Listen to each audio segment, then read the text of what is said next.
Hey friends, welcome back to the Dwelling Place podcast. We are so glad that you are joining us today, and we hope you're encouraged and inspired as you listen to this week's message.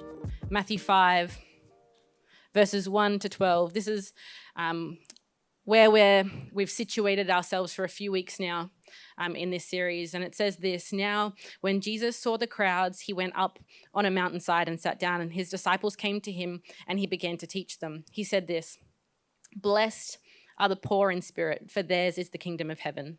Blessed are those who mourn, for they will be comforted. Blessed are the meek, for they will inherit the earth. Blessed are those who hunger and thirst for righteousness, for they will be filled. Blessed are the merciful, for they will be shown mercy. Blessed are the pure in heart, for they will see God. Blessed are the peacemakers, for they will be called children of God. Blessed are those who are persecuted because of righteousness, for theirs is the kingdom of heaven. Blessed are you when people insult you, persecute you, and falsely say all kinds of evil against you because of me.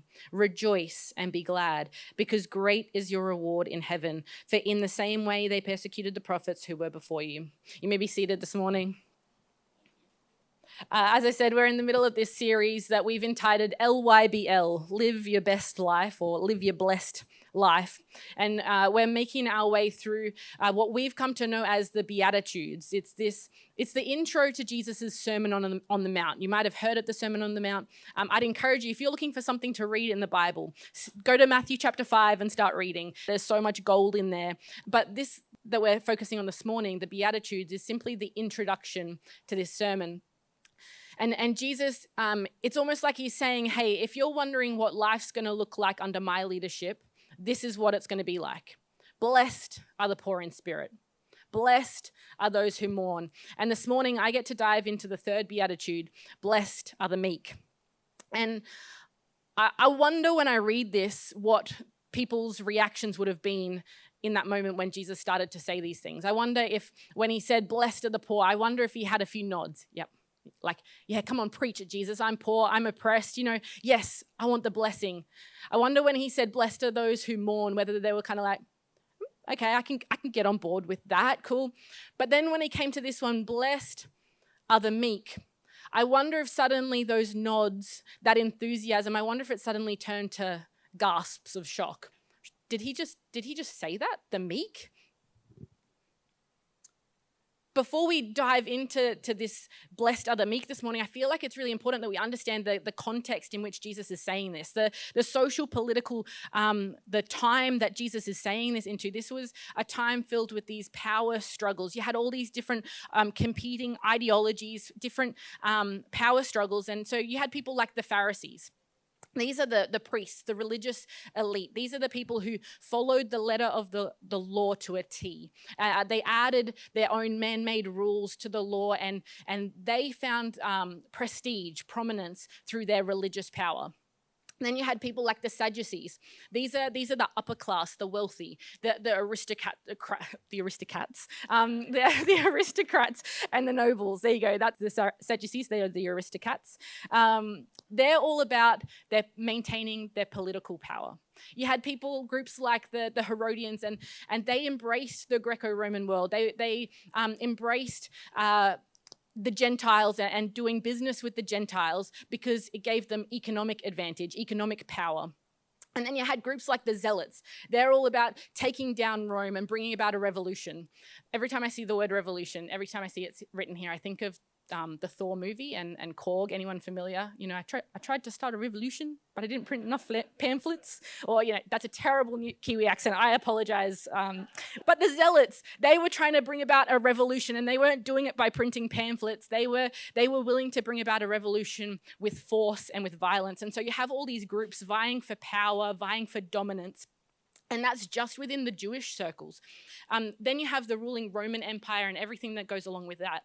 And it's in this context that Jesus says in Matthew chapter 5, verse 5, blessed are the meek, for they will inherit the earth. This simple statement was so countercultural, so revolutionary to the ideals of the time. And even in our current culture, It's so countercultural. You think about it, you just have to walk into a bookstore or scroll through Spotify. You'll find suggestion after suggestion about how to be more powerful, how to have more influence, how to assert yourself, how to control. You've got power poses, you've got power suits. I mean, they're even trying to make our naps more powerful. Can't I just snooze? But no, I've got to have a power nap. But Jesus says it's not the powerful who are going to inherit the earth, it's the meek. It's not the powerful who are going to win in the end, it's the meek. Jesus says, blessed are the meek, for they will inherit the earth. And we're going to spend some time this morning looking at what it means to be meek. But before we do, I feel like it's important that we focus on the promise that's attached to it. Jesus says they'll inherit the earth. Because if you're anything like me, when I read that, to be honest, it feels a little metaphorical, maybe a little bit out there, a little bit unattainable. When I read they'll inherit the earth, it's kind of like, it's just this out there statement. It doesn't really mean anything to me. And so why would I want to be meek if I don't understand the promise that's attached to it? You see, what Jesus says here, the fact that they'll inherit the earth, or maybe it's more appropriately translated, inherit the land, this carried deep significance to the people that were sitting there on that mount on that day.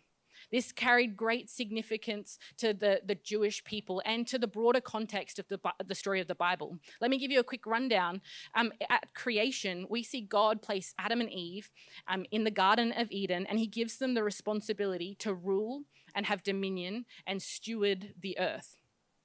But their disobedience means that they are removed from the Garden of Eden, and that symbolizes humanity's loss of their inheritance, the loss of God's intended inheritance for his people. Then when we read further along in Genesis, we see Abraham, and we come to God's promise to Abraham. The promise included the promise of descendants, but it also included the promise of land. And it was this promise that became so foundational to the Jewish people, so foundational to their identity and their understanding of God's faithfulness. The land held the promise of communion with God in peace and prosperity. And so throughout Israel's history, we see this cycle of exile and return. Their disobedience meant they were removed from the land, and then God would come and intervene and restore them to the land, restore them to the promise. And so when we get to Jesus' time and he's speaking, the people that are listening to this message, they would have interpreted what Jesus was saying within that framework. And while the initial fulfillment of that promise was about physical land, the promise extends so much further than physical territory. The earth that the meek are to inherit extends beyond physical territory and includes the fulfillment and the fullness of God's kingdom, where righteousness and peace, where justice prevail. And in the book of Revelation, this takes on a whole new meaning, because suddenly we have this imagery of the inheritance and the restoration of God's people. It comes to this pinnacle. It's this picture of the new heaven and the new earth. It's this picture of the ultimate inheritance of God's people, where they'll dwell with him in perfect peace, perfect harmony for all of eternity. And so when Jesus says the meek shall inherit the earth, we can be encouraged knowing that this promise is for us. This promise goes beyond just physical territory, but this promise is for his peace, his righteousness, living in harmony and peace and prosperity for all of eternity with him. Jesus says it's not the powerful who are going to get the inheritance. It's not those who try and take it by might or by force. It's not the politically powerful. It's not the religiously powerful. It's not the economically powerful. It's the meek who will inherit God's kingdom and God's promises. And so what does meek mean? This is important because with most virtues, we at least have some idea of what they mean. You think about, we all know patience is a virtue, right? We all know what it means. We may not be good at practicing it, but we know what it means. Even my 2-year-old Zoe, she knows what patience means. She can be there, and as 2-year-olds do, Mum, do this, Mum, do that, Mum, I need it now. It's constant, and I've got one hand feeding the baby and the other hand trying to cook dinner, and I'm just like, Zoe, you need to be patient. And she's learned that when we say, hey, Zoe, you need to be patient, she says, okay, waiting. She knows. You'll hear, I'm sure at some point you'll hear it come out of my mouth. Hey, Zoe, patience. I'm talking here. Give me a minute. And she'll say, okay, waiting. Now, she knows what it means. She's not great at practicing it, but she knows what it means. But this is the thing. we at least know what we're aiming for with so many of these virtues. It's just our follow through that needs work. When we come to meekness, it's not so simple. When we come to the word meek, it's so often misunderstood. It's so often equated with things that it was never intended to mean. The Greek word that's translated meek in this verse, it's the word praus. And one of the difficulties we have with this word praus is that in the English language, we don't have a word or a phrase that can concisely and correctly get the full picture of what it means. And so translators have been forced to find the word that best suits, that best gets the sense of the word. And so sometimes praus is it's translated gentleness, it's translated humility, and in this verse it's translated meek. But the problem with the translation of meek is that who knows that the meaning of words change over time. I don't know, if you've had a conversation with a teenager recently, you will suddenly realize that there were words in the English language that you thought you had a good grasp of, but suddenly they mean an entirely different thing to what you thought they meant. When I like to think that I'm still quite young, but even and relevant. But here's a really easy example. We all know this one. When I was a kid, being viral wasn't a good thing. Being viral meant you had something that was caused by a virus. Now everyone wants to go viral because viral suddenly means something that's extremely popular and it's been circulated around the internet. Did you know the word villain once referred to farmers? There you go. That's how good our view of farmers was, that we degraded it so far that villain has become, the anti-hero. And this is particularly good. In Shakespeare's time, the word nice meant foolish. And so the next time you come up to me and say, hey, Tiana, you're really nice, I'm going to be going, hey, do they mean nice or do they mean nice? This is the thing about words, is they change meaning over time. And so meekness over time has become synonymous with weakness. Meekness, weakness. They sound the same, so why not make them mean the same? Even Webster's dictionary definition of meek now includes the definition deficient in spirit or courage. And this is so radically different to the biblical intention or the biblical meaning of meekness. Jesus calls himself meek, and he certainly wasn't deficient in spirit or deficient in courage or deficient in power. Jesus was the most powerful that has ever lived. Jesus demonstrated his power over sickness. He demonstrated his power over nature. He demonstrated his power over death. There is no power like the power of Jesus, and yet this is how Jesus describes himself. Matthew 11, verse 29. Take my yoke upon you and learn of me, for I am meek and lowly in heart. And so praus simply cannot mean meek in the weak sense that so many of us have come to believe. And so rather than looking at a dictionary definition, I think it's helpful for us to know about how that praus, how that was used in the Greek world. The word praus was often used to describe a soothing medicine, a gentle breeze, or a horse that had been broken in. And so what do all these things have in common? They all describe great power under control. You think about it for a moment. A medicine that's too strong will harm, not cure. But a soothing medicine, that's praus. A wind that's out of control destroys everything in its path. But a gentle breeze, that's praus. An unbroken horse is useless to its owner, but when a horse is broken in, when it's got that bit and bridle, suddenly it hasn't lost an ounce of its strength, but suddenly it gains usefulness. It becomes praus. One of the best stories I've ever heard that demonstrates this meekness, this kind of praus, is it's a true story that happened in the 1930s in the city of Detroit. The story goes that there were 3 young men who hopped on a bus. And there was a man sitting at the back of the bus on his own.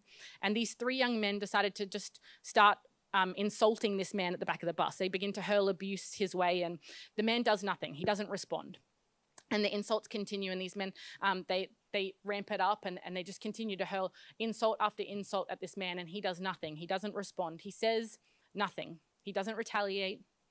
And eventually the bus comes to a stop. It's this man's stop. It's time for him to get off. He gets up, and as he begins to walk through the bus, these men are thinking, well, he's a bit bigger than I thought he was, 1. But 2, they start to think, I wonder what he's going to do next. And this man, he takes his hand, but instead of taking a swing, he reaches into his pocket, he grabs out a business card, and he hands it to these three young men. And then he continues to walk off the bus. He continues on his way. The bus continues along, and these three young men, they gather around this business card, and they read the words on the business card. It says this: Joe Louis, boxer. 1, great business card. 2, these three guys just tried to pick a fight with the world heavyweight champion from 1937 to 1949. He is, according to some boxing organization, he's considered the greatest boxer of all time. The second on that list is Muhammad Ali. Here is a man with immense power and immense skill, capable of defending his honor in that moment with a single blow. He very much could have defended himself. And yet in this moment, he chooses to forgo his status. He holds his power for the sake of others. That right there, that's praus. And so possibly a good working definition for us to start with this morning is strength under control.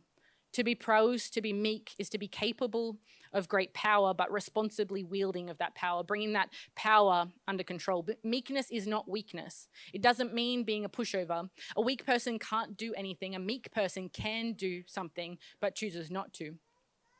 Meekness is the strength of character to yield to God. And so this morning I want to spend some time looking through scripture in order to paint a fuller picture of what meek looks like, because it's clear that we can't get the fullness in a Webster's dictionary definition. It's clear that we can't get it from one word. And so I want to look at what the Bible has to say about this word praus. And I want to start by looking in Psalm 37. This psalm offers us great insight, I think, into the character of the meek and their relationship with God. I think it's important that we filter what does meek look like in relation to our relationship with God and our relationship with others. And so we're going to start with our relationship with God this morning. What does it look like to be meek according to Psalm 37? It says this: trust in the Lord and do good. Dwell in the land and enjoy safe pasture. Take delight in the Lord, and he will give you the desires of your heart. Commit your way to the Lord. Trust in him, and he will do this. He will make your righteous reward shine like the dawn, your vindication like the noonday sun. Be still before the Lord and wait patiently for him. Do not fret when people succeed in their ways, when they carry out their wicked schemes. Refrain from anger and turn from wrath. Do not fret. It leads only to evil. For those who are evil will be destroyed, but those who hope in the Lord will inherit the land. A little while and the wicked will be no more. Though you look for them, they will not be found. But the meek will inherit the land and enjoy peace and prosperity. It's very likely that Jesus is quoting almost verbatim from Psalm 37 when he says, the meek shall inherit the earth. The foundation of meekness, according to Psalm 37, is a deep-seated trust in the character and the faithfulness of God. Meekness begins by placing its confidence in God, believing wholeheartedly that he is for us and not against us. And then because of that deep-seated trust, it says in verse 5, the meek person commits their way to God. Because they know God is trustworthy, the meek person recognizes their own limitations. They realize their own inadequacies, and they choose instead to entrust their concerns, they entrust their plans to the Lord, to a faithful and loving God. I want you to think for a moment about your life. Where are the pressure points for you at the moment? Where are there decisions to be made? Where are you feeling like you're working hard and you're hustling and you're trying to strive and make it all work? But when was the last time that you stopped and you just said, hey God, would you come? Would you do this? Would you take this from me? When was the last time you stopped and asked God to take the wheel of whatever it might be, in your business, in your relationships, in your finances, in your decision making? Have you committed it to God this morning? The third attribute we see in Psalm 37 is that meekness is characterized by quiet confidence and patient expectation for God's intervention. Verse 7 says, be still before the Lord and wait patiently for him. Rather than being brought down by anxiety and worry and nervousness, meek people cultivate a spirit of stillness before God. It's not about being passive or timid, but it's a calm trust in God's timing, a calm trust in his provision. You know, a timid spirit is the exact opposite of a meek spirit. A timid spirit is quiet because it has no trust. A meek spirit is confident in its trust, and therefore that's where its quietness comes from. A meek person finds comfort knowing that God is working behind the scenes for their ultimate good. Romans 8:28 says that we know that in all things God works together for the good of those who love him and who have been called according to his purpose. And the fourth thing we see about the meek in Psalm 37 is that they refrain from giving in to anger and worry. Even in the face of adversity, they refrain from giving into anger. Instead of allowing their external circumstances to control their emotions, they're steady. Meek people demonstrate a resilience and a courage and an inner peace to be still and not give in to anger. And so when we zoom out on Psalm 37, we see this picture of meekness that's so connected to our relationship with God. It's this characteristic that places its trust first in God, that casts its cares, casts its anxieties on God. It's still before the Lord. It's a profound expression of faith and dependency on God. And so if that's what the Bible says about meekness in relation to God, what does the Bible say in relation to others? You know, Jesus boiled everything down to love God and love people as yourself. And so when we read Jesus' statement like this, when we read something where Jesus is trying to impart, I guess, a moral or an ethic or a virtue that we're to take on, I think it's a good way to interpret that is to filter it through, how does this apply to loving God and loving people as myself? And so we're going to look at, what does it look like in relation to others? One of the greatest examples of meekness that we can read about is the example of Moses. In Numbers 12, we read about how Moses was the humblest man on earth. And this is funny in my household. It's one of the most referenced scriptures in our house. Not because we're super spiritual, but very quickly, if you didn't know, Numbers was written by Moses. And Numbers says that Moses was the most humble man on the earth. And so Moses is sitting there writing about himself that he's humble. Anyway, so now whenever Matt and we get a bit too big for our bridges or, whatever, and, we just need to be pulled back into line. One of us is boasting a little too much in our own humility. All that needs to happen is a little look and go, all right, Moses. And suddenly we're like, all right, okay. And we bring ourselves back into line. That doesn't have anything to do with my message, but you're welcome to use it. Numbers 12, verse 1-4, it says this: Miriam and Aaron began to talk against Moses because of his Cushite wife, for he had married a Cushite. Has the Lord spoken only through Moses, they asked. Hasn't he also spoken through us? And the Lord heard this.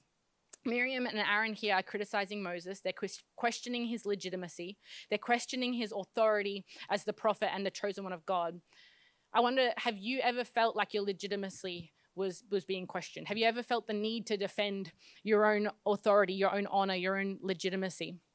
This is how we find Moses in this moment. It goes on in verse 3. Now Moses was a very humble man. Other translations say he was very meek. More humble, more meek than anyone else on the face of the earth.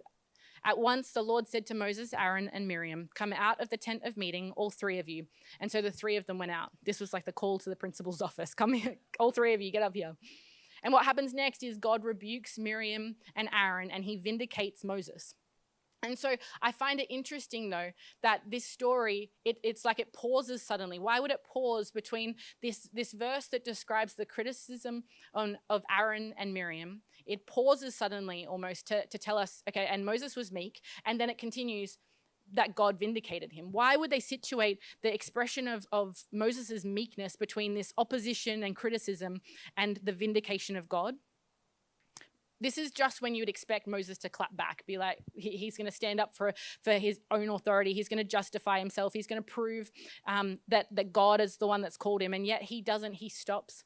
He's the meekest man on earth.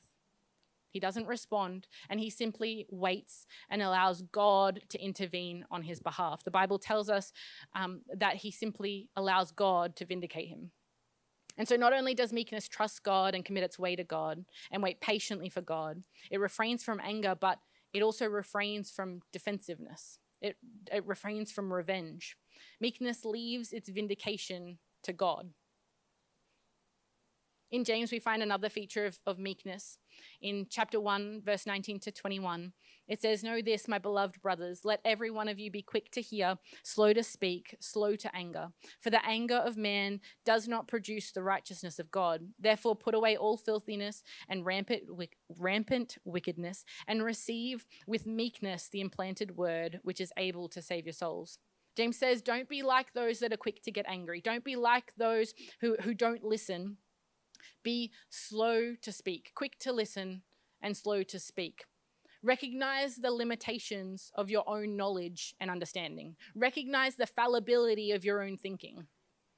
When someone has an opinion that doesn't align with yours, when your opinion or your point of view is criticized, James says, hey, don't be quick to get angry. Don't be quick to speak, but pause, listen, consider.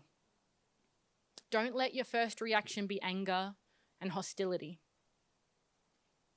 James tells us that when it comes to the word of God, we're to receive it with meekness. Meekness is teachable. It's open to correction.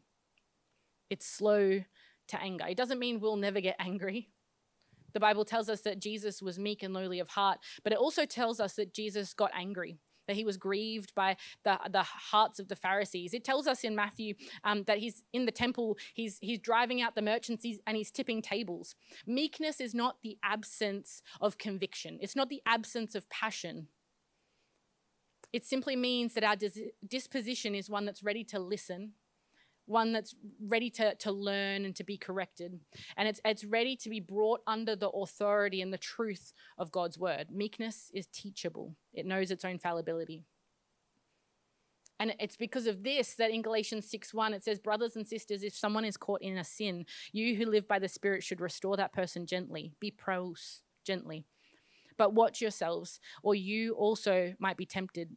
Meekness is quick to listen, it's slow to speak, but when it does speak, when it needs to speak, when it needs to correct a loved one, when it needs to correct the wrong behavior of a friend, it does so with the full knowledge of its own susceptibility to sin. It does it with the full knowledge of its own utter dependence on God. We don't correct from a place of self-righteousness and judgment, or from a place that seeks to alienate people and condemn people. We speak from a place that comes to restore people. We speak from a place knowing that, hey, we're in the same boat. I'm just as fallible as you. And one more example of meekness in action I want to look at is in 1 Peter 3:15. But in your hearts revere Christ as Lord. Always be prepared to give an answer to everyone who asks you to give a reason for the hope that you have. But do this with gentleness and respect. Gentleness. Root word there is pros. Peter urges us, be ready to answer anyone who questions you about your faith, but do it with pros. Be gentle. Have respect. Meekness isn't weakness. It's not timid. It's not fearful. Proverbs says that the righteous are as bold as a lion. We're not meant to be timid or fearful. Where meekness actually requires great boldness. It requires great courage. It requires great courage to bear witness and to share your faith. It requires great courage to correct the behavior of a loved one. It requires great courage to remain teachable and to receive correction. Ultimately, meekness empowers us to bear witness to the truth with courage and conviction, yet always tempered by humility and love. It allows us to speak in love and truth. Meekness enables us to empathize with others, to extend grace and to extend forgiveness and to pursue restoration. And in a world that's so marked by division and conflict, meekness stands almost like this beacon of hope. It calls us to rise above our own egos and our own ambition and to submit our power to God. To see the good in others, to make choices based on the interests of others, to embody the love and the compassion of Christ. And so as we cultivate meekness in our own lives, it's like we become instruments of God's peace. We've become instruments of his peace, demonstrating to the world that there is transformation power in the grace of God. And so now when we step back and we look at what we've just read through, we suddenly get a broader picture, a better picture of what the fullness of meek is. Meek is not weak. Meek is not weak. We suddenly realize that meekness begins when we put our trust in God. And then because we trust God, we commit our way to him. We cast our cares onto him. We cast our plans onto him. We commit our way to him. We hand over our anxieties and our worries. We hand over our plans, our relationships, our finances, whatever it might be. And then we wait patiently for the Lord. We trust in his timing. We trust in his power and his grace. We trust him to work things out for his glory and our good. Romans 8:28. And the result of trusting God and the handing over of our anxieties onto God means that we can then act from a place of meekness. We can approach others with meekness because we're no longer trying to take power. We're not trying to put ourselves ahead. Instead, we can interact with others from this place of meekness, this place of humility that comes knowing, hey, I'm fallible, my own thinking is fallible, and yet I'm gonna operate in meekness. We become teachable. We become slow to speak and quick to listen. Meekness begins and ends with God. It begins with a trust in God, and it ends with an acknowledgement of our utter dependence on God. A.W. Tozer, he once wrote, "The meek man is not a human mouse afflicted with a sense of his own inferiority. Rather, he may be in his moral life as bold as a lion and as strong as Samson. But he has stopped being fooled about himself. He has accepted God's estimate of his own life. He knows he is as weak and helpless as God declared him to be. But paradoxically, he knows at the same time that he is in the sight of God of more importance than angels. In himself, nothing. In God, everything." That's his motto. That's Praus. In God, everything. In myself, nothing. In God, everything. Thanks for spending time with us today. To hang out again the next time an episode drops, make sure you subscribe. See ya!